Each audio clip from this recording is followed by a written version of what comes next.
الشیطان الرجیم بسم اللہ الرحمن الرحیم سبحان الذی اسری بعبدہ لیلا من المسجد الحرام الی المسجد الاقصی الذی بارکنا حولہ لنریہ من آیاتنا انہ هو السمیع البصیر۔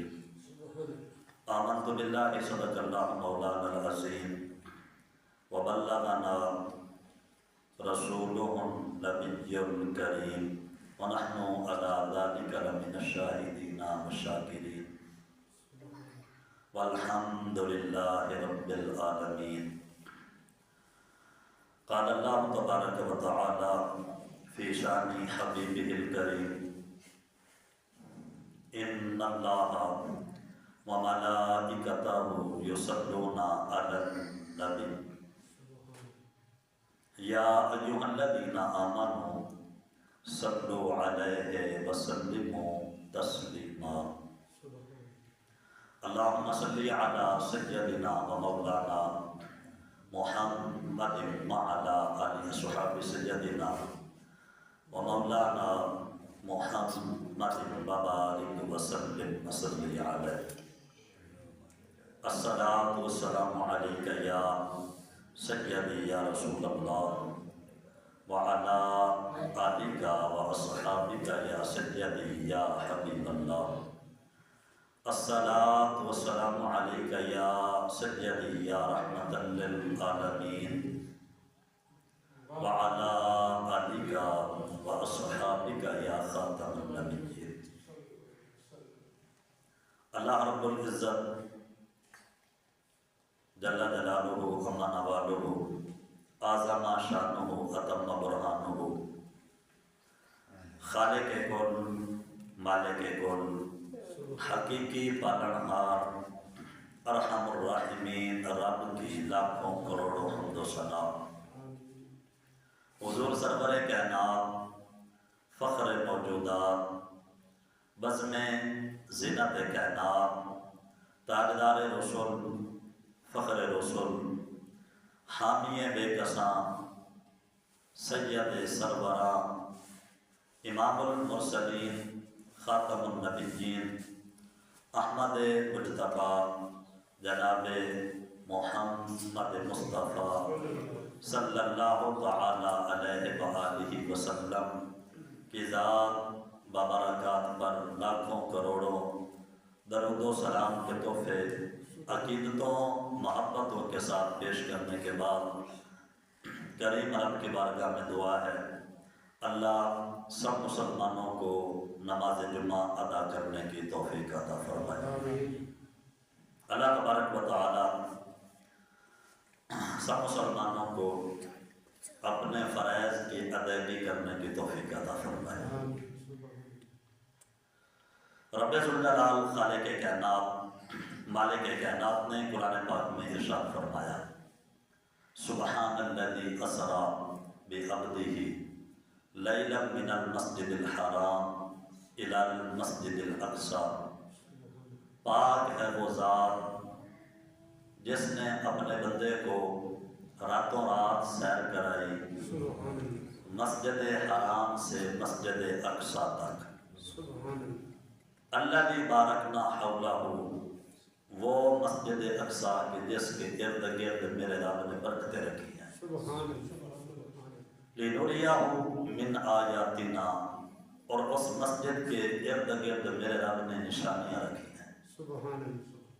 فرمایا کہ ہم نے اپنے عبد معظم کو راتوں رات سیر کرائی مسجد حرام سے مسجد اقصی، وہ مسجد اقصی کے جس کے ارد گرد ہم نے برکتیں رکھی ہیں لنریہ من آیاتنا۔ ہم نے اپنے بندے کو سیر کیوں کرائی؟ اس لیے کہ ہم اپنی نشانیاں دکھانا چاہتے ہیں۔ انہ هو السمیع البصیر، بے شک وہ سننے والا دیکھنے والا ہے۔ اس آیہ مبارکہ میں اللہ تبارک و تعالی نے مصطفیٰ جان رحمت صلی اللہ علیہ وآلہ وسلم کے معجزہ معراج کا ذکر فرمایا۔ ہم حضرات سنتے رہتے ہیں بڑی بڑی مرتبہ اور بڑی بڑی دفعہ بڑے بڑے لوگوں سے بڑے بڑے علماء سے سنا ہے۔ میں نے کچھ باتیں عرض کرنی ہیں معراج کے بارے میں۔ سبحان اللہ۔ سب سے پہلی بات تو یہ ہے کہ ہمارا اس بات کے اوپر ایمان ہے کہ اللہ تبارک و تعالیٰ نے اپنے حبیب کو جسم کے ساتھ جاگتے ہوئے اپنے محبوب کو معراج کروایا۔ سبحان اللہ، سبحان اللہ۔ اور پھر یہ بات کرنا کہ کیسے ہو سکتا ہے، عقل نہیں مانتی، تو اس کے لیے ضروری ہے اس بات کی طرف توجہ کریں۔ معجزہ نبی کا ہوتا ہی وہی ہے کہ جو بندے کی عقل میں نہ آئے، اسے ہی معجزہ کہتے ہیں کہ جو بندے کی عقل میں نہ آئے اسے معجزہ کہتے ہیں۔ اللہ فرماتا ہے سبحان الذی، میرا محبوب خود نہیں گیا، میں رب نے اپنے محبوب کو یہ سیر کروائی۔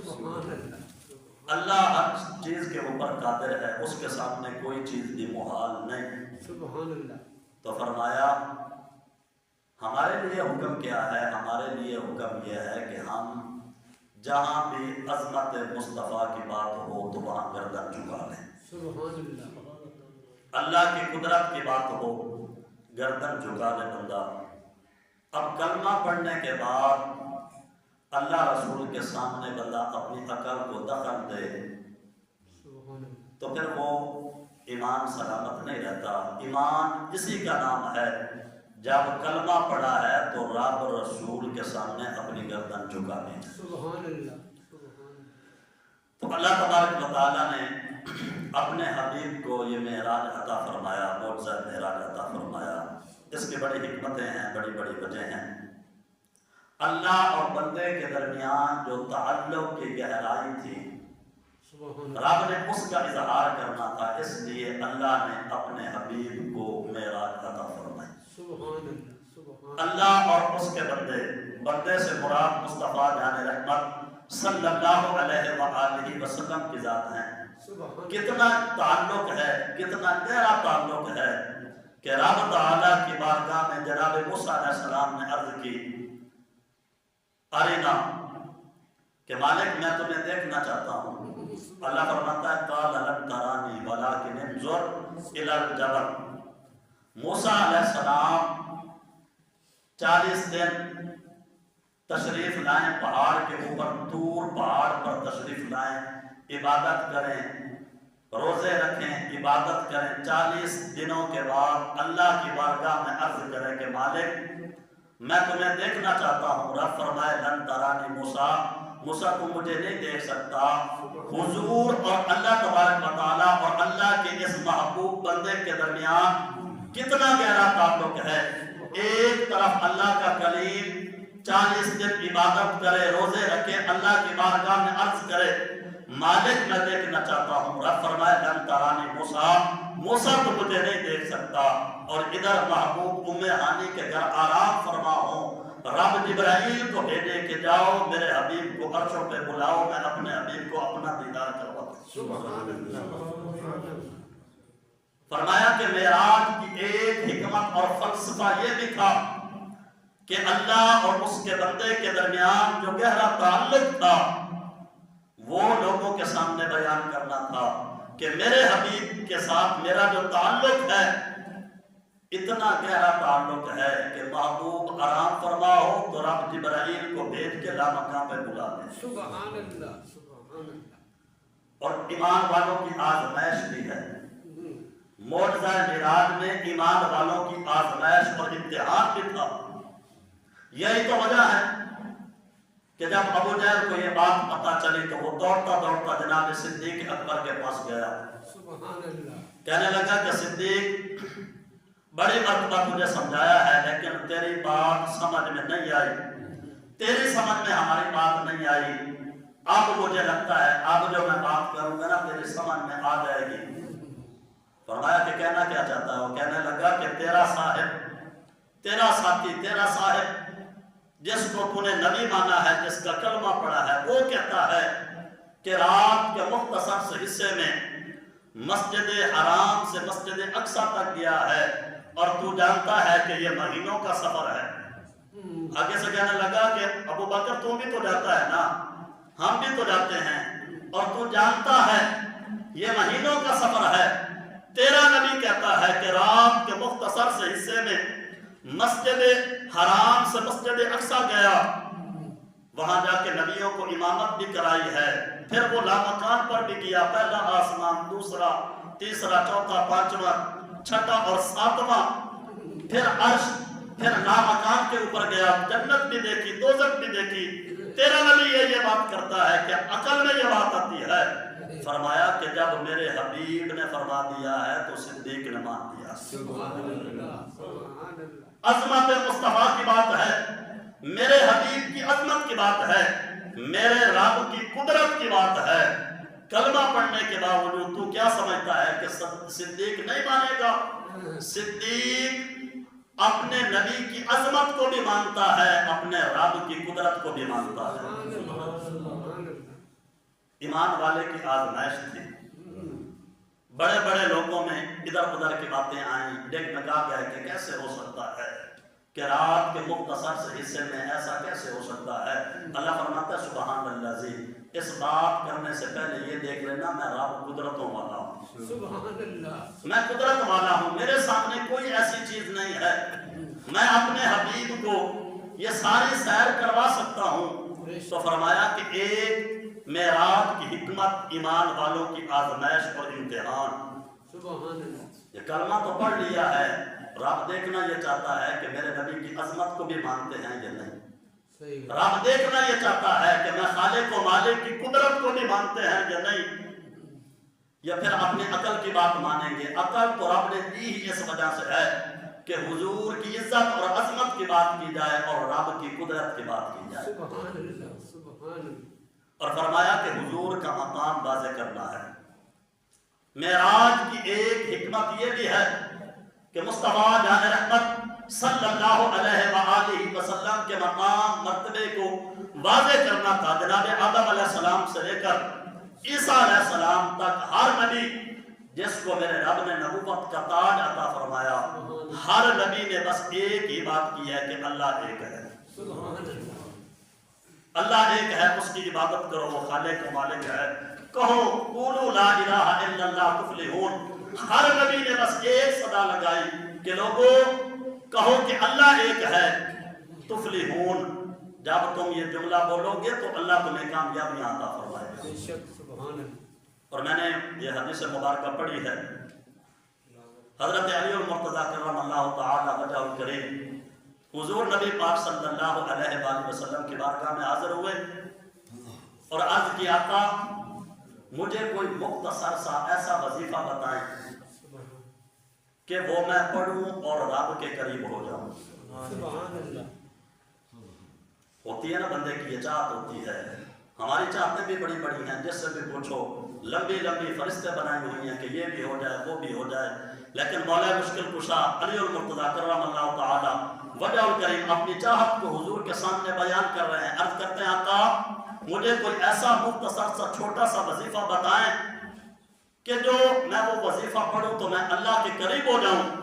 مصطفیٰ کریم علیہ السلام و تسلیم نے فرمایا کہ علی اگر تو رب کے قریب ہونا چاہتا ہے تو لا الہ الا اللہ کا ورد کیا کر، سبحان اللہ، کلمہ طیبہ کا ورد کیا کر، اس ذکر کو بار بار پڑھا کر۔ عرض کیا تھا یہ تو سب پڑھتے ہیں، میں اپنے لیے کوئی خاص وظیفہ چاہتا ہوں۔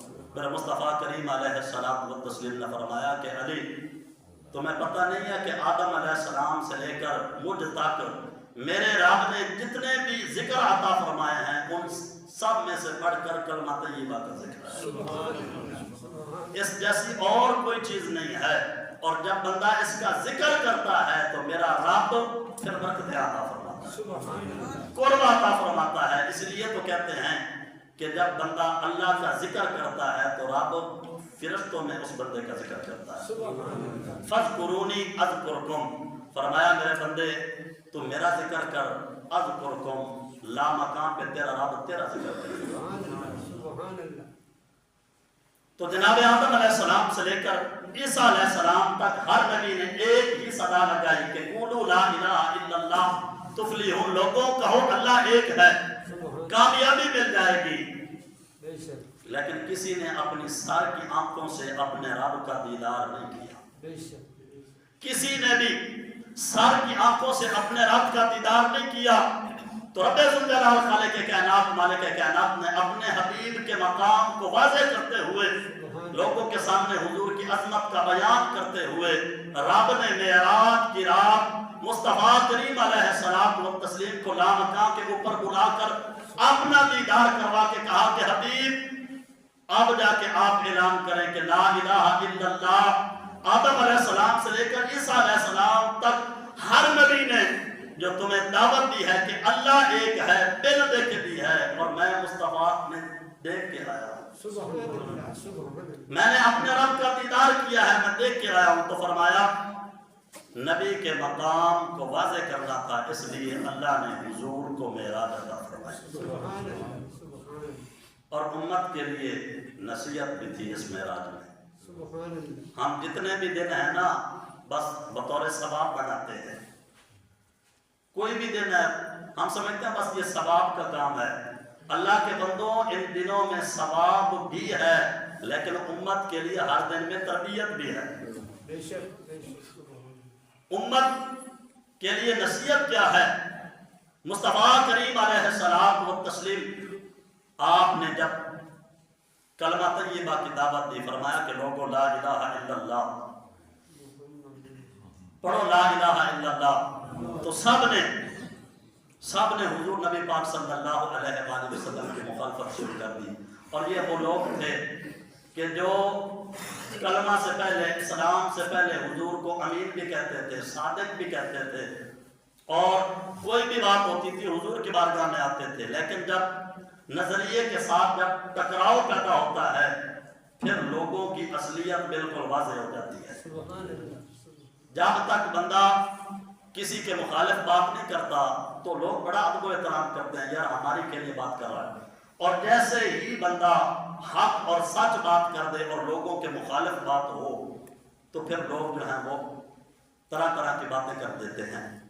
اور یہی وہ لوگ ہیں جو حضور کو امین بھی کہتے تھے, صادق بھی کہتے تھے, بڑی بڑی باتیں کرتے تھے. جب اللہ کے حبیب صلی اللہ علیہ وآلہ وسلم اسی امین اور صادق نے جب لوگوں کو کہا کہ لا الہ الا اللہ, کوئی معبود نہیں ہے صرف اللہ ہے, سبحان اللہ. فرمایا کہ تمہارے بت یہ معبود نہیں, چاند سورج ستارے پتھر یہ درخت وغیرہ جن کی تم عبادت کرتے ہو, لا الہ کوئی بھی معبود نہیں ہے الا اللہ, اللہ ایک معبود ہے.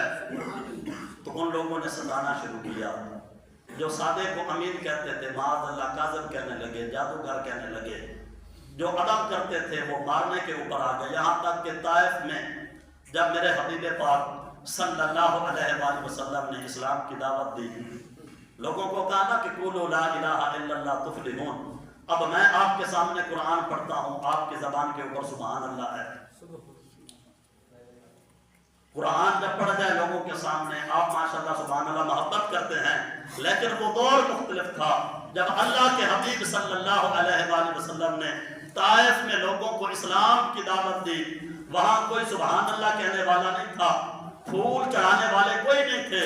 ان ظالموں نے میرے مصطفیٰ کریم علیہ الصلوۃ والتسلیم کے اوپر پتھر برسائے, طرح طرح کی تکلیفیں دی, اذیتیں دی, یہاں تک کہ مکے والوں نے آپ کو اپنے گھر سے ہجرت کرنے پہ مجبور کر دیا. مدینے میں آپ تشریف فرما ہوئے. تو امت کے لیے نصیحت کیا ہے؟ امت کے لیے نصیحت یہ ہے کہ جب تم دل لگی کے ساتھ اور جم کر حق کے ساتھ دین اسلام کی خدمت کرو گے, جب تمہارے اوپر مشکلات آئیں گی تو اللہ تمہارے اوپر خاص رحمتوں کا نزول فرمائے. ہماری صورتحال کیا ہے؟ ہم اپنی ذات کے لیے ہزاروں باتیں سنتے بھی ہیں اور بات کرنے والے کو جواب بھی دیتے ہیں, لیکن جب دین کی بات ہو, نماز کی بات ہو, قرآن کی بات ہو تو پھر ہمیں سننا برداشت نہیں ہوتا. ہم کہتے ہیں جی آج کے بعد میں مسجد ہی نہیں آؤں گا کہ مجھے فلاں بندے نے بات کیوں کی. آج کے بعد میں قرآن نہیں پڑھوں گا, میں قرآن پڑھ رہا تھا دوسرے نے کہا کہ بڑا تو قاری بنا ہوا ہے, تو لہٰذا آج کے بعد میں قرآن نہیں پڑھوں گا. لوگ تو اور بھی باتیں کرتے ہیں تیرے دنیاوی معاملات میں، باقی معاملات میں لوگ باتیں کرتے ہیں، لیکن وہاں تو ہزاروں جواب دے دیتا ہے. صرف دین کے بارے میں اگر کوئی بات کہے تو دین سے دور ہو جاتا ہے. فرمایا کہ امت کے لیے نصیحت ہے کہ اگر وہ دین کا کام لگاؤ کے ساتھ کرے گی تو میرا رب ایک نہ ایک دن خاص رحمتوں کا نزول فرمائے. اور فرمایا کہ معراج کی ایک حکمت یہ بھی تھی کہ کائنات کی وسعت کا مصطفیٰ جان رحمت کو مشاہدہ کروانا تھا. اللہ تبارک و تعالیٰ نے ساری کائنات کے لیے جو مصطفیٰ کریم علیہ الصلوۃ والتسلیم کو رسول بنا کے بھیجا ہے، تو رب ذوالجلال خالق کائنات مالک کائنات نے اپنے حبیب کو اس ساری کائنات کا مشاہدہ کرایا کہ جس کائنات کی طرف حضور کو رسول بنا کے بھیجا. اور فرمایا کہ میرے حبیب یہ ساری کائنات کا مالک و خالق میں نے تمہیں اس کائنات کی طرف رسول بنا کے بھیجا ہے. آپ کائنات کا مشاہدہ بھی کر لے اور اپنی بادشاہی بھی دیکھ لے. اور بھی بڑی وجہ ہیں. اور مصطفیٰ کریم علیہ الصلوۃ والتسلیم نے ارشاد فرمایا، حضور فرماتے ہیں کہ میں نے جہنم میں دیکھا تو بڑے بڑے گناہگار تھے، لیکن کچھ ایسے گناہگار تھے کہ جن کو خاص قسم کا عذاب دیا جا رہا تھا. میں نے جبرائیل امین علیہ السلام سے پوچھا، اور وہاں بڑے بڑے گناہگار تھے اور بڑے بڑے ان کو عذاب دیے جا رہے تھے، لیکن ایک خاص قسم کے بندے تھے جنہیں اس طرح کا عذاب دیا جا رہا تھا جو سب سے زیادہ سخت عذاب تھا. تو میں نے جبرائیل امین علیہ السلام سے پوچھا، وقت نہیں ہے کہ میں ایک ایک کر کے آپ کے سامنے بیان کروں، لیکن جس بات کی طرف میں توجہ کروانا چاہتا ہوں اور جس بات کی آج ہمیں ضرورت ہے اس بات کی طرف توجہ کروانا چاہتا ہوں. جناب جبرائیل امین علیہ السلام کی بارگاہ میں اللہ کے حبیب صلی اللہ علیہ وآلہ وسلم نے پوچھا، حضور نے پوچھا کہ جبرائیل بتا یہ کون لوگ ہیں کہ جن کو سب سے زیادہ سخت عذاب دیا جا رہا ہے؟ تو حضرت جبرائیل امین علیہ السلام نے عرض کی، آقا یہ وہ بدبخت ہیں جو اپنے ماں باپ کو ستایا کرتے تھے، جو اپنے ماں باپ کے اوپر ظلم کیا کرتے تھے. یہ وہ بدبخت ہیں کہ جن کو اللہ اس قدر سخت عذاب دے رہا ہے. یاد رکھیں یہ نعمتیں اللہ نے جو ہمیں دی ہیں نا دنیا میں، یہ جو نعمت دی ہے اس کی قدر کر لیں، جیتے جی اس کی قدر کر لیں. اللہ تبارک و تعالیٰ کے پیارے حبیب صلی اللہ علیہ وآلہ وسلم نے ارشاد فرمایا کہ تمہارے ماں باپ تمہارے لیے جنت بھی ہیں جہنم بھی ہیں. عرض کیا تھا وہ کیسے؟ فرمایا کہ اگر ان کو راضی کر لیا تو رب ان کے راضی ہونے کے صدقے تمہیں جنت عطا فرمائے، اور اگر تم نے ان کو ناراض کر لیا تو تمہارے لیے جہنم ہے. اللہ تمہارے عمل نہیں دیکھے گا، تمہاری عبادت نہیں دیکھے گا، تمہاری زندگی نہیں دیکھے گا، تمہارے لوگوں کے ساتھ چال چلن کو نہیں دیکھے گا. رب سب سے پہلے یہ دیکھے گا کہ اس کے اپنے ماں باپ کے ساتھ تعلقات کیسے تھے. ساری زندگی ہم کہتے ہیں جی باپ نے کیا کیا، باپ کیا کرتا ہے؟ ساری زندگی تیری خدمت کرتا رہتا ہے، تیری اولاد کی خدمت کرتا ہے، یہاں تک کہ اسے تو اپنا جو ہے وہ سکھ نصیب بھی نہیں ہوتا، موت آ جاتی ہے. ساری زندگی تیری خدمت کرتا رہا، تیری اولاد کے بارے میں سوچتا رہا، اور پھر تو پتہ نہیں کس منہ کے ساتھ کہتا ہے کہ میرے باپ نے میرے لیے کیا کیا. کبھی بیٹھ اور توجہ کر کہ تیرے باپ نے تیرے لیے کیا کیا. جو کچھ بھی کرتا ہے وہ سب کا سب تیرے لیے کرتا ہے اور تیری اولاد کے لیے کرتا ہے. اگر تم نے اس کی قدر کی تو اللہ تبارک و تعالیٰ کے پیارے حبیب صلی اللہ علیہ وآلہ وسلم نے ارشاد فرمایا کہ جس بندے کا دل چاہتا ہو کہ وہ یہ بات جاننا چاہے کہ اس کا رب اس کے اوپر راضی ہے یا ناراض ہے، اپنے باپ کو دیکھے. اگر باپ راضی ہے تو سمجھ لے کہ رب بھی راضی ہے، اور اگر باپ ناراض ہے تو سمجھے رب بھی ناراض ہے. اللہ نے بڑا مقام دیا ہے ماں باپ کو، اس لیے ان کی قدر کریں. اس سے پہلے کہ یہ نعمت تم سے چھین لی جائے پھر تمہیں احساس ہو، اس سے پہلے ان کی قدر کریں. اللہ تبارک و تعالیٰ ہمیں ان باتوں پہ عمل کرنے کی توفیق عطا فرمائے.